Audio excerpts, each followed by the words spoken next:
లేకుండా ప్రాజెక్ట్స్ చేసే అవకాశం ఉంటుంది. ఓకే సార్, కాలర్ రెడీగా ఉన్నారు. హలో హలో హలో, నమస్తే అండి. ఎవరు మాట్లాడుతున్నారు? నమస్తే అండి, నా పేరు మహాలక్ష్మి అండి. మహాలక్ష్మి గారు ఎక్కడి నుంచి మాట్లాడుతున్నారండి? వనస్థలిపురం మేడం.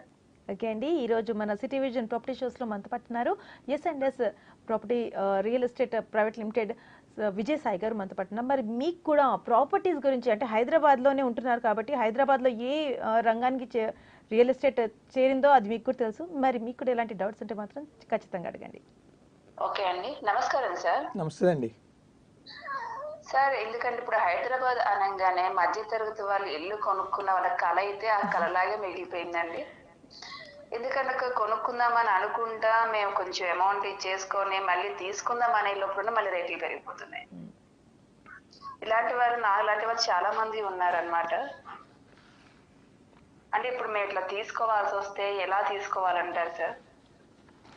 మొదటండి మీరు కొనుక్కోవాలి అనే ప్రాంతం ఒకటి నిర్ణయించుకోవాలి ఫస్ట్. ఏ ప్రాంతంలో కొనుక్కోవాలి అనేది. ఆ ప్రాంతంలో మీకు బడ్జెట్కి అనుగుణంగా ఎక్కడ ప్రాజెక్ట్స్ ఉన్నాయి. కొనబోయే ముందు మీరు ముందుగా తెలుసుకోవాల్సింది ఏంటంటే, మీరు కొనబోయే ప్రాజెక్ట్ డెవలపర్ ట్రాక్ రికార్డ్, అంటే అతను ఇంతవరకు ఎన్ని ప్రాజెక్టులు కంప్లీట్ చేశారు, చేసిన ప్రాజెక్ట్స్ అన్నీ బాగున్నాయా లేదా, అదొకటి తెలుసుకోవాలి. ఇంకొకటి అప్రూవల్స్, ఇవన్నీ ప్రాపర్ అప్రూవల్స్ ఉన్నాయా లేదనే చూసుకోవాలి. చాలామంది కొనుగోలు చేసేటప్పుడు కేవలం ధరను బట్టి కొనుగోలు నిర్ణయం తీసుకుంటారు. మీకు ఎక్కడైనా ఒక చోట ఒక బిల్డర్ 5,000, ఇంకో బిల్డర్ 3,000కో 4,000కో అమ్ముతున్నారు అనుకోండి, అది మనకేదో ఒక జాక్పాట్ లాంటి ఆఫర్ అని మీరు తొందరపడి అక్కడ కొనుక్కోకూడదు. ఎవరు కూడా డబ్బులు పోగొట్టుకుని తక్కువకి అమ్మరు. సో మీరు అప్పుడు డౌట్ పడాలి, ఎందుకు తక్కువకి ఇస్తున్నారు, ఏం ప్రాబ్లం ఉంది దీంట్లో, డౌట్ పడాలి.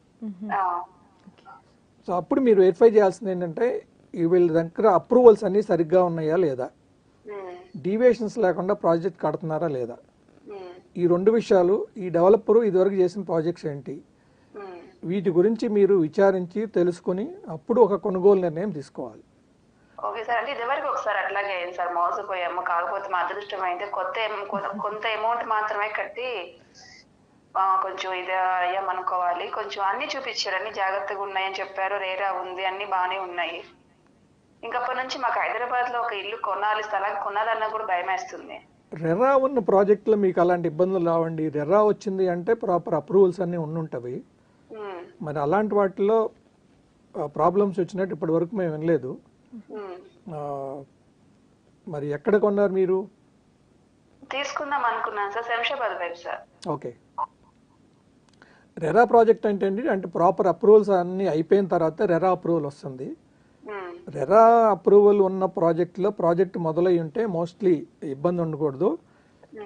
కాకపోతే మార్కెట్ బాగున్నప్పుడు కొన్ని ప్రాజెక్టులు కంప్లీషన్ అవ్వడానికి కొంచెం స్లో అవుతూ ఉంటుంది. కంప్లీషన్ కొంచెం డిలే అవ్వచ్చు. బట్ అదర్వైజ్ మీరు రెరా సర్టిఫికేషన్, రెరా నంబర్ ఉన్న ప్రాజెక్టులో కొనుక్కుంటే మీకు ఏ రకమైన ఇబ్బందులు ఉండవు. Okay sir. సార్ ఇప్పుడు మీ ప్రాజెక్ట్ అంటే ఎటువైపు ఉన్నాయి సార్?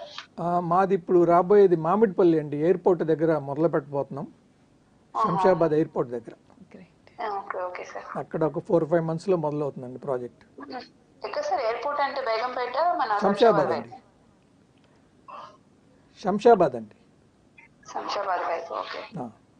సో బేగంపేట ఎయిర్పోర్ట్ అనేది ఇప్పుడు అది మామూలు జనం వాడుకోరండి, అంతా స్పెషల్ ఎయిర్ క్రాఫ్ట్స్లో వచ్చేవాళ్ళు, విఐపీస్ వాడుకుంటారు. అందుకని హైదరాబాద్ ఎయిర్పోర్ట్ అంటే అందరూ వాడేది